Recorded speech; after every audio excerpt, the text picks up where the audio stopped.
¿Qué tal amigos? ¿Cómo están? Bienvenidos a otro video de mi canal El Interior TV. El día de ayer, 9 de diciembre, se celebró a nivel internacional el Día contra la Corrupción. Sí, corrupción, una palabra que hace muchos años viene bombardeando a la sociedad y bombardeando los diferentes gobiernos. Y es que en campaña muchos candidatos prometen erradicar, combatir y luchar contra la corrupción. Pero cada vez que esos candidatos llegan al poder, los actos de corrupción que se dan durante su gobierno se duplican. Son mucho más de los gobiernos que pasaron. Y lo que ellos en su momento criticaron, ahora participan de lo mismo. Y gobierno tras gobierno, en vez de ir disminuyendo en cuanto a actos y escándalos de corrupción, pareciera que vamos es en aumento. Y esa es la percepción de la ciudadanía. Y usted puede salir a la calle y preguntarlo. La gente cada vez tiene una percepción de que el gobierno es más corrupto. Y no solo eso, sino que la mayoría de estos actos de corrupción quedan impunes. Nadie termina pagando las consecuencias. Entonces, al final, hablar de corrupción es hablar de un problema que tiene demasiados componentes, y se da tanto a nivel ejecutivo, legislativo y judicial. Se da en los altos puestos, pero también el panameño común, muchas veces partícipe de actos de corrupción. Y es que la corrupción ya se ha vuelto parte de la sociedad. Cuando usted un oficial lo detiene en un área de 80, porque resulta que usted venía arriba de 100 kilómetros por hora, y usted comienza a conversar con el policía y al final termina dando un soborno, usted es una persona corrupta. Y el oficial que recibe el dinero también. Cuando usted recibe una ayuda, la cual usted no tiene por qué recibirla, usted también está participando de esta corrupción. Cuando usted acepta que un candidato comience a dar y a ofrecer y usted recibe eso a cambio de votar por ese candidato, usted está participando de actos de corrupción. Cuando usted decide caminar en apoyo a un candidato porque ese candidato le prometió a usted un puesto de trabajo o una beca, de antemano ya usted está vinculando una futura ayuda por mi apoyo. En otras palabras, mi voto por ese apoyo que tú me estás prometiendo. Y el candidato también está participando sin ser electo en actos de corrupción, porque te está prometiendo algo que no depende de él. Cuando un candidato político promete puestos de trabajo, eso no es labor de un candidato. Por eso es que cuando llegan al poder, entonces ustedes ven que los diputados se reparten los ministerios, se reparten las entidades autónomas, se reparten las diferentes direcciones regionales. ¿Por qué? Porque yo necesito nombrar a mi gente. ¿Y quién es mi gente? Esos que caminaron, esos que me hicieron política, esos activistas políticos que iban por las casas buscándome votos, al final yo tengo que recompensarlo. Entonces es un ciclo de nunca acabar. Es el presidente que tiene que poner el ejemplo, porque a veces ellos llegan al poder y quieren combatir la corrupción, pero la corrupción que se da lejos de ellos. Cuando ellos son partícipes de corrupción, entonces no la señalan.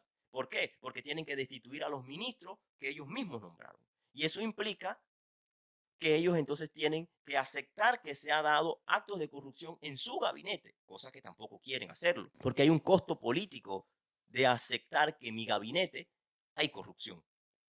Entonces al final prefieren tapar, prefieren poner oídos sordos. Y por eso usted ve que se dan actos de corrupción, se dan escándalos de corrupción y nunca son separados del cargo, nunca son destituidos. Al contrario, no se acepta. No, es más, se justifican estos actos. Y usted lo vio hace una semana en cuando se destaparon algunos casos de los famosos auxilios económicos. ¿Cuál era la respuesta de los involucrados? Yo me lo merezco. ¿Cuál era la respuesta de los allegados? Él se lo merece, él tiene talento, él es una buena persona. Es que esto no se trata de ser o no ser buena persona, de merecerlo o no merecerlo. Se trata de que para que a ti te dieran ese auxilio hubo un tráfico de influencias.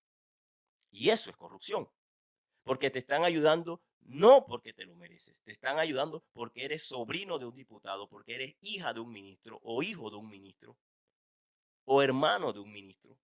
Cuando aquí se debe de nombrar personas por amiguismo, personas por que pertenecen a mi partido, porque caminaron conmigo, porque fueron donantes de campaña. Entonces, mientras que el presidente a la hora de nombrar a su gabinete, se deje de estar fijando en amiguismo, en copartidario. Aquí todos los ministros tienen que pertenecer en su mayoría al gobierno de turno. Entonces no se escogen las mejores mentes ni los más capacitados en administración pública. El primer requisito es ser afín a mi campaña. Porque la forma de erradicar la corrupción en la sociedad es que la cabeza del Estado, que es el presidente, él sea el primero en erradicar, en querer combatir. Y no importa si es el ministro de turno que yo nombré, si está implicado en un acto de corrupción, separación del cargo. Y si es condenado, cárcel. Pero aquí sabemos que eso no se da. Hacen lo imposible para evitar la cárcel. Y aún usted ve que salen en los medios de comunicación, fulano ha sido sentenciado y cuando usted va a ver, no está en la cárcel. Entonces, mientras que esas situaciones se sigan dando en nuestro país, la sociedad como tal va a seguir siendo corrupta. Porque el que está en la calle ve que no hay castigo para ese de alto cargo que cometió un acto de corrupción.